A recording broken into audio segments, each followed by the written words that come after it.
Chłopaczyna miał planów wiele, miłość jedno, ciało zdrowe, planował z nią nawet wesele. Kobietą modną, tak ją nazwę, lubiła to co na topie. Tak naprawdę duszę miała chłodą, dla niej był błaznem. Zapatrzony jak bogini straszny, myślał, że oboje chcą. Traktowała go jak zabawkę, dla niej miłość nazywana hajsem. Była wyrachowaną, ma co chce, przynajmniej jak na razie. Spodziewano wizytą, zrobił jej niespodziankę. Wchodził do przedpokoju, słyszy sapanie. Słyszał jak jęczą, wyciągnął klamkę. Wchodził do pokoju, a jakiś koleś na niej minę miał nieprzeciętną. Nieznajomy dostał buta, wpadł na ścianę. Wiedział, że ma przejebane. Ona jest do towarzystwa panienką. Usłyszał prawdę, łzy w oczach zajebał w ścianę. Broń na nią wycelowaną, nacisnąć miał ochotę. W jednej chwili zmienił się z ukochanego w potwora. Tamten nie wiedział co się stanie, nacisnął spust, dostał headshota, ściany krwią zaklapane. Wiedziała ona, że zaraz będzie martwa.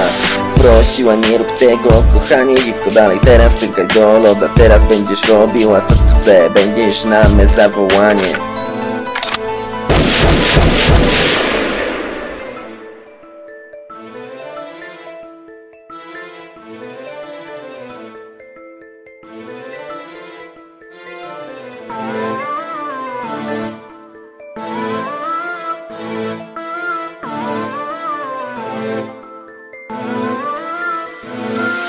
Od razu się do tego zabrała, wpychał po same migdałki. Specjalnie kilkugodzinna orgia, że obok trupa wyjebane. Traktowana jak zwykła dziwka, w sumie to dla niej normalna. Zaliczona już chyba pozycja, każda odpalił sobie fajkę. Zapytał jaka jest cała prawda.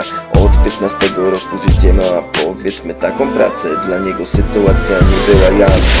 Niby, że tak musiała, spojrzał się na nią, jasne. Mogłaś pracować jak kobieta normalna, a nie takie jebanie, lecz to już jest ważne. Myślała, że jej wybacza, lecz miał inne rozumowanie. Każdego musi spotkać karma, lecz ta była specjalna. Skasił szluga, na nie chwila rozkoszy była miła. Czas się pożegnać, nara. Znowu wyciągnął klamkę, tym razem kula z nią trafiła. Splunął na nią i poszedł sobie na browara.